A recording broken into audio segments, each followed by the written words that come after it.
7월 25일 저녁 설교 말씀입니다. 오늘 보실 말씀은 요한일서 3장 11절에서 14절입니다. 요한일서 3장 11절에서 14절.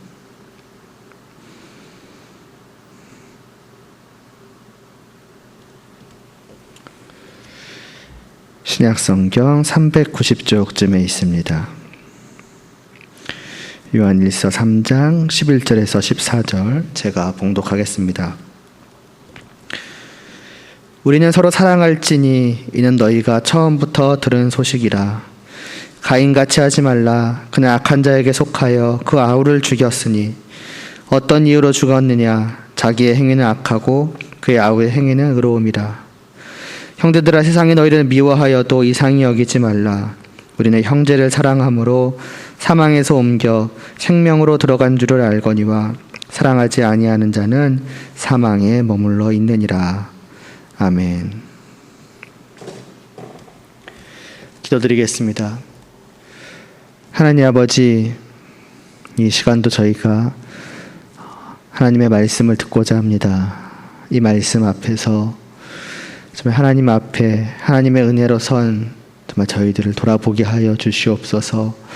하나님의 자녀다움이 정말 우리에게 과연 있는지 또 나타나고 있는지 정말 돌아볼 수 있게 하여 주시옵시고, 우리의 부족함, 우리의 그릇됨을 정말 깨닫는 대로 우리가 돌이킬 수 있도록 은혜를 베풀어 주시옵소서.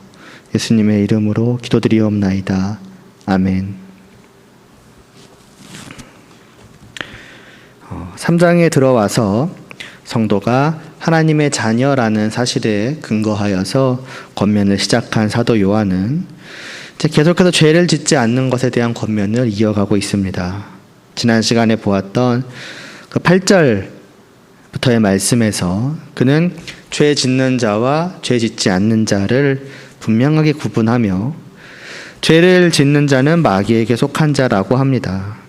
계속해서 죄를 지어가며 아무렇지 않게 죄 가운데 살아가는 자가 하나님께 속한 성도일 수 없다는 것이지요.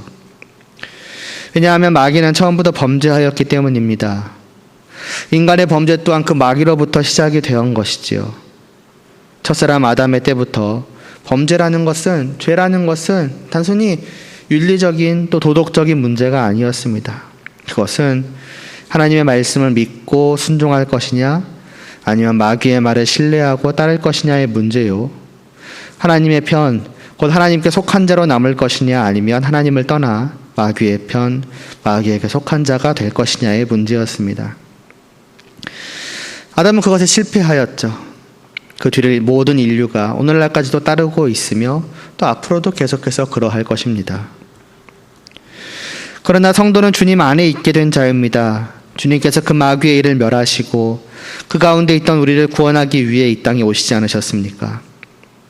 그분으로 말미암아 성도는 그 마귀의 편, 마귀에게 속한 것에서 건짐을 받아 주님 안으로 들어와 주님께 속한 자가 되었습니다.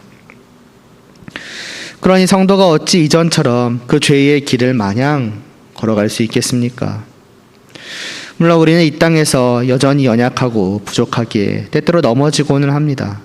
종종 죄를 짓지요. 그러나 계속해서 끊임없이 언제까지나 그러할 수는 없습니다. 그 길에서 돌이키지 않고 계속 나아가지는 않는다는 것입니다. 그래서 9절은 하나님께로부터 난 자마다 죄를 짓지 않는다 말씀하는 것입니다. 이제는 우리가 속해 있는 곳이 달라진 것이지요. 이제는 우리가 걸어가는 길이 바뀐 것입니다. 하나님으로 말미암아 새 생명을 얻어 다시 태어난 우리는 이전에 마귀에게 속한 자로서 걸어가던 그 죄악의 길이 아니라 하나님께 속한 길, 하나님을 향하는 길, 그 말씀에 따라 선과 의를 행하는 그 길 위에 서서 걸어가는 자가 되었습니다.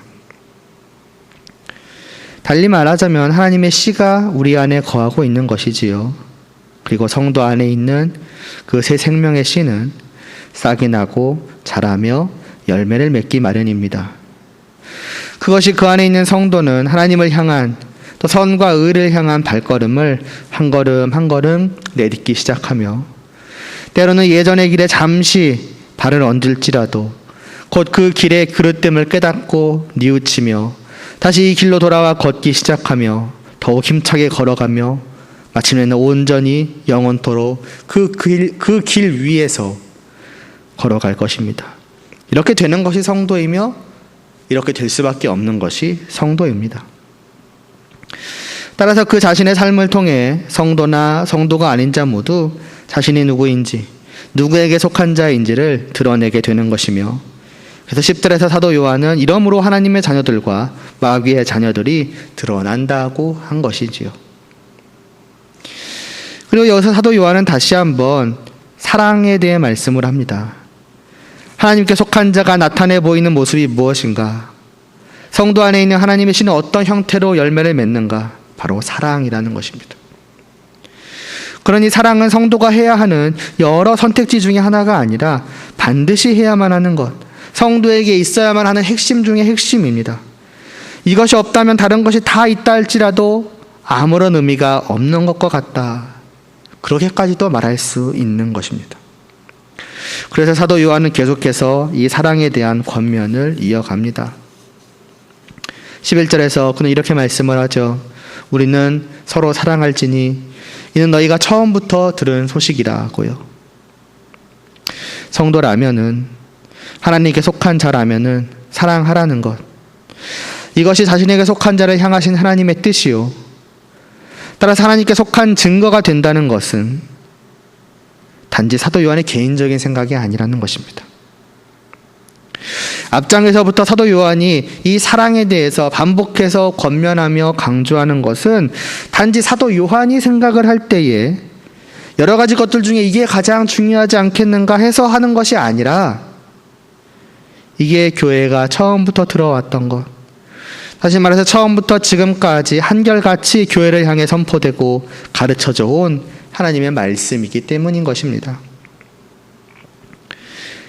사실 이는 앞에 2장 7절에서 이미 한번 말씀한 바가 있는 것입니다. 사랑하는 자들아, 내가 새 계명을 너희에게 쓰는 것이 아니라 너희가 처음부터 가진 옛 계명이니 이 옛 계명은 너희가 들은 바 말씀이거니와 라고 이미 그는 말했었는데, 여기서 다시 한번 그 사실을 상기시키고 있는 것입니다. 그리고 그때도 그는 그 2장 10절에서 그 처음부터 들은 바 성도들이 지켜야만 하는 계명이 사랑이라는 것을 말씀하였습니다. 그러니까 거의 동일한 내용이 통째로 다시 한번 반복이 되고 있는 것이지요. 왜이겠습니까? 그만큼 중요하기 때문입니다. 한 장 뒤에 다시 한번 반복할 만큼 이것은 성도들이 그 마음속에 분명히 새기고 끊임없이 상기하고 잊지 말고 행해야만 하는 것임을 보여주는 것 아니겠습니까? 말하자면 이런 것이죠. 여러분, 사랑해야 합니다. 이게 성도들을 향한 하나님께서 처음부터 해오신 말씀입니다. 그러니 다시 한번 말씀드립니다. 사랑하십시오. 이것이 처음부터 여러분들이 들어온 하나님의 말씀입니다. 마치 이런 식으로 사도 요한은 지금 말씀을 하고 있는 것입니다. 이와 같이 말씀하는 사도 요한의 어떤 간절한 심정이 느껴지지 않으십니까? 그러면서 사도 요한은 12절에서 가인과 아벨의 사건을 예로 들어 말씀을 합니다. 가인같이 하지 말라.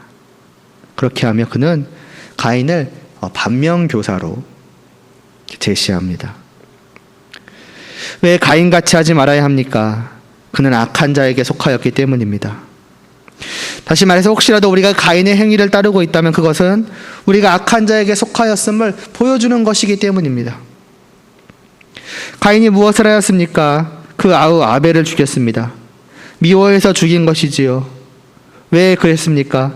자기의 행위는 악하였고 아벨의 행위는 의로웠기 때문입니다. 잘 아시다시피 이 일은 하나님께 드리는 제사로부터 시작을 하였습니다. 둘이 같이 제사를 드렸으나 하나님께서는 아벨의 제사만을 받으셨지요. 히브리서를 통해 볼 때 아벨은 믿음으로 제사를 드렸고 가인은 그러하지 않았기 때문입니다. 아벨의 행위는 의로웠고 가인의 행위는 악했던 것이지요. 그리고 이와 같은 제사는 단지 어쩌다 한 번의 실수나 잘못 같은 것이 아니었습니다. 이 사건은 또한 그 뿌리를 더듬어 올라가면은 지난 시간 말씀드렸던 창세기 3장 15절의 말씀으로부터 시작이 됩니다. 하나님께 죄를 지은 아담과 그로 인해 다 같이 죄인된 인류를 구원하기 위해 하나님께서는 예수 그리스도를 보내시기로 약속하셨습니다. 이분을 창세기 3장 15절에서는 여자의 후손이라 말씀을 하지요. 그때부터 아담과 하와는 무엇을 기다렸을까요?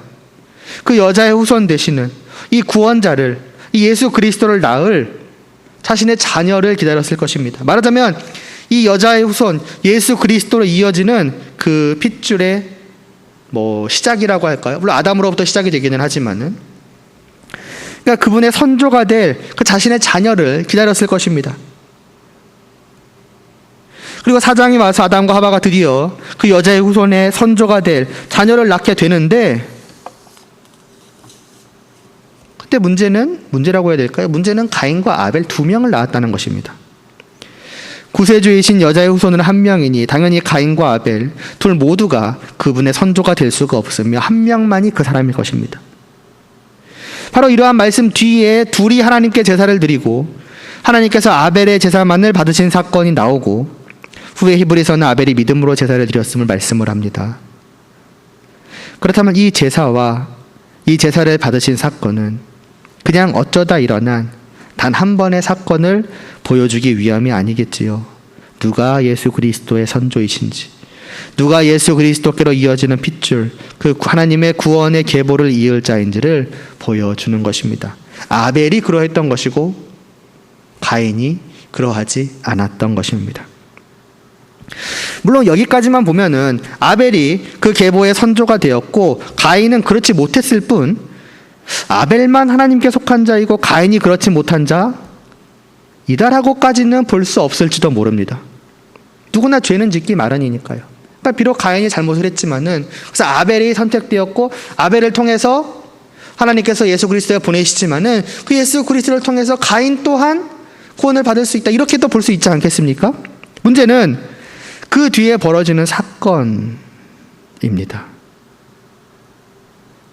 가인이 아벨을 시기하여 죽인 것입니다. 우리를 죄에서 구원하실 예수 그리스도, 그 구원의 계보에 어떻게 보면 시작점에 해당한다고 할 수 있는 그 아벨을 죽인 것이지요. 이를 통해서 분명해지는 것입니다. 가인이 어떤 자인지를 말입니다.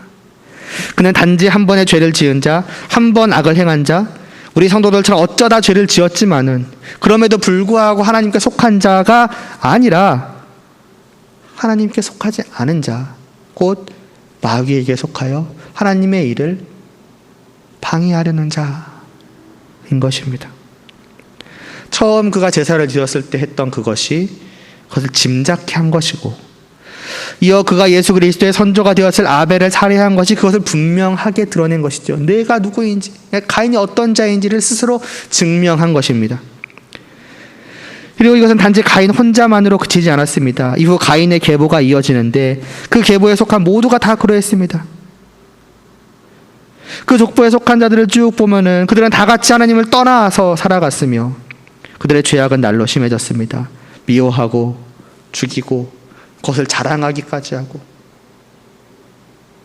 하나님을 떠난 자들의, 하나님께 속하지 않은 자들의 모습을 여실히 보여주는 것이었습니다. 그리고 그러한 그들의 결국은 무엇입니까? 홍수 심판이었죠. 하나님께 속하지 않은 자들의 결국입니다. 이러한 과거의 사건을 가지고 와서 사도 요한은 가인같이 하지 말라고 합니다. 다른 사람을 사랑하지 못하고 미워한다는 것이 어떤 것인지를 분명하게 가르치는 것입니다. 그것은 가인의 행위를 따르는 것이요, 오늘날 다시금 심판받아 멸망할 그 가인의 계보에 속하려 하는 것이며, 곧 마귀에게 속한 자요, 속한 자 되고자 함을 또 보여주는 것입니다. 이러한 사실을 알고도 그 길로 아무렇지 않게 갈 수 있겠습니까?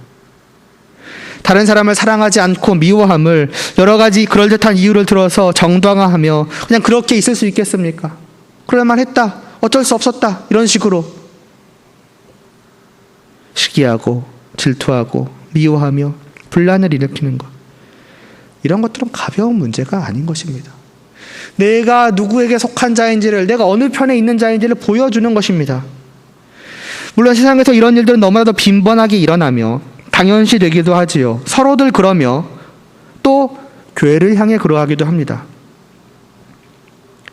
이 세상에 대해 사도 요한이 뭐라고 말씀하는지 보실까요? 사도 요한은 가인과 아벨의 사건을 이제 오늘날 이 시대로 가지고 와서 말씀을 합니다. 그러니까 우리 개개인의 문제이기도 하지만은 이 세상 전체의 문제이기도 하다는 것이죠. 물론 직접적으로는 이 초대교회의 시대이지만은 오늘날에도 동일하게 적용되는 것입니다.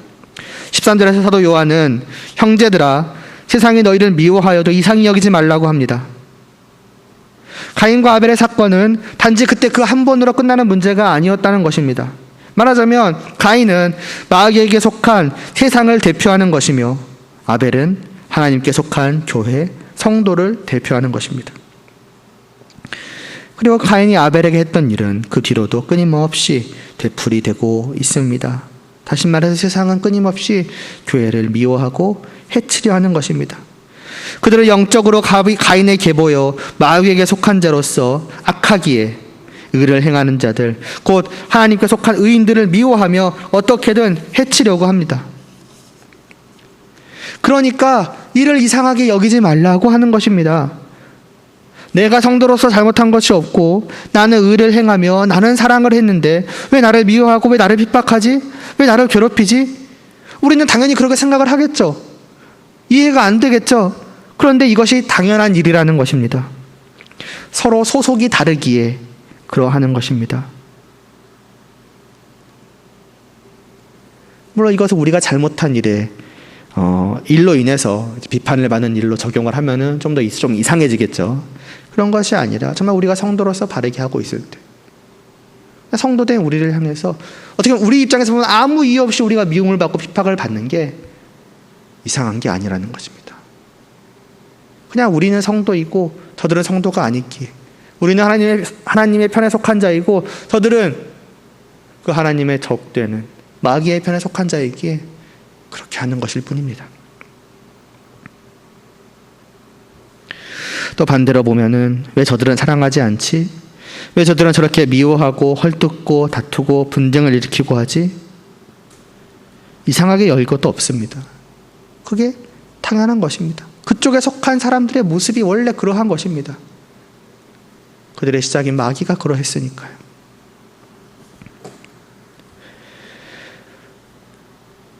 그리고 한편으로는 안타깝고 한편으로는 무서울 수 있는 것은 이것이 교회 안을 바라볼 때에도 적용되는 말씀일 수 있다는 것입니다. 앞에 2장에서 처음부터 들은 말씀에 대해 말하는 것과 또 사랑하는 것에 대한 권면이 나온 배경에는 미혹하는 자들, 교회 안에 들어온 거짓 교사들의 존재가 있었습니다. 이것을 생각을 해보면은 단지 교회 밖에만, 흔히 우리가 세상이라고 말하는 그곳에만 사랑하지 않고 미워하는 자들이 있는 것이 아니라 심지어는 교회 안에조차도 그런 자들이 있으며 그들까지도 염두에 두고서 이런 말씀을 전한 것이라고 우리는 생각을 해볼 수 있습니다. 다시 말해서 세상이 교회를 미워하고 해치려 하는 것이 이상한 것이 아니라 할 때 그 세상은 단지 교회 밖을 향해서만이 아니라 이 눈에 보이는 교회 안에 있는 자들, 그러나 실상은 세상에 속한 그러한 자들까지도 포함해서 한 말씀일 수 있다는 것입니다. 그러므로 내가 성도로서 주님을 믿고 예배하며 하나님의 뜻에 따라 사랑하기에 힘쓰며 살아감에도 불구하고 내 주변에서 특히나 교회 안에서 다른 사람들로부터 미움을 받고 핍박을 당하는 것과 같은 일이 생길 때에 그것은 어찌 보면 이상하게 여길 일이 아니라는 것입니다. 왜 교회 안에서까지 이러지? 왜 교회에 나오는 저들까지 나한테 이러는 거지? 어찌 보면 당연하다는 것입니다. 혹은 교회에서도 이렇게 미워하고 다투고 하는 것이 자연스러운 것인가? 원래 교회도 원래 이런가? 어쩔 수 없는가? 해서 나도 거기에 말려들어 그들과 같아지거나 또 그런 교회의 모습에 실망하고 믿음을 버리고 교회를 떠나려고 해서도 안 된다는 것이지요. 우리 주위에서 보여지는 그런 모습들은 결국 14절 말씀과 같은 것입니다. 우리는 형제를 사랑함으로 사망에서 옮겨 생명으로 들어간 줄을 알거니와 사랑하지 아니하는 자는 사망에 머물러 있느니라. 내가 다른 사람을 사랑함은 우리가 사망에서 옮겨 생명으로, 마귀의 소속에서 하나님의 소속으로 옮겨졌다는 증거이며, 만일 내 주위에, 심지어는 교회 안에 다른 사람들이 여전히 사랑하지 못하고 시기하고 질투하고 미워하고 하는 것은 그들이 여전히 사망에 머물러 있다는, 하나님의 편으로 옮겨지지 않았다는 증거라는 것입니다. 교회 밖이든 교회 안이든 그렇게 우리는 또 다른 사람들은 다 스스로가 누구인지를 드러내는 것입니다. 이러한 말씀을 볼 때 우리는 어떠해야 하겠습니까? 주위가 어떠하든 누가 어떠하든, 심지어 교회 안에서 누군가가, 아니 그냥 교회 안에 거의 대부분의 사람이 어떠하든지 이상하게 여기지 말고 과연 내가 이 사랑의 길을 똑바로 가고 있는지를 돌아보아야 합니다. 그리고 그 길을 흔들림 없이 계속해서 걸어가고자 해야 합니다. 주위 사람들에 의해 영향을 받지 않는다는 것은 쉬운 것이 아니겠지만은, 오늘 말씀이 왜 저들이 저러는지를 깨닫게 하기 때문에 그런 상황들 속에서 우리가 취할 자세가 좀 더 분명해지며 흔들리지 않을 수 있을 것이라 생각이 됩니다. 교회 안만을 놓고 본다면 오늘 이 말씀과 같은 사실은 끊임없이 다른 사람을 시기하고 질투하고 미워하고, 그래서 여러 가지 일들을 벌이는 사람들을 우리가 같이 미워해서는 안 되겠구나 하는 것을 깨닫게 해주기도 합니다. 나는 사랑하고자 애쓰는데 왜 저들은 나를 이렇게 대하지라고 이상히 여길 필요가 없습니다.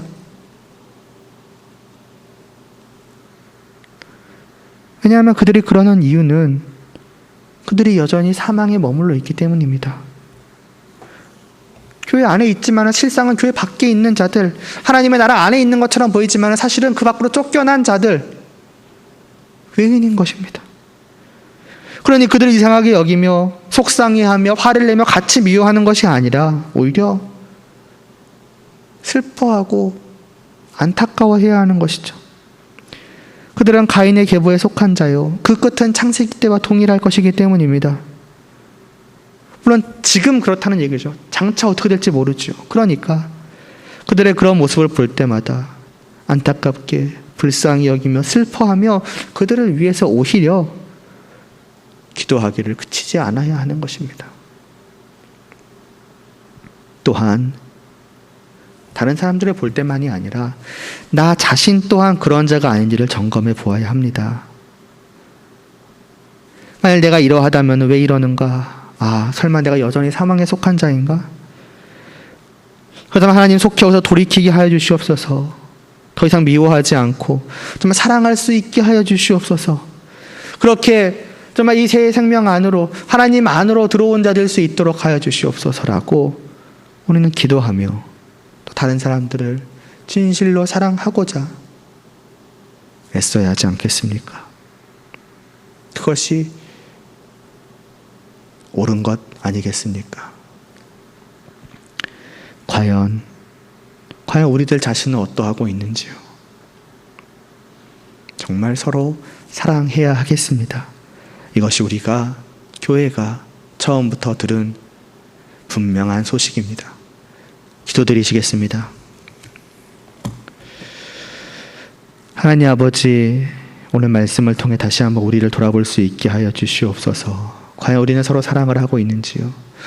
과연 미워하고 시기하고 다투고 그러함에서 벗어나서 정말 이제는 다른 사람들을 정말로 사랑하고 있는지요? 그런 교회 안에서 우리가 그러한 일을 겪을 수도 있을 것입니다. 그러나 그것을 이상하게 여기지 않을 수 있게 하여 주시옵소서.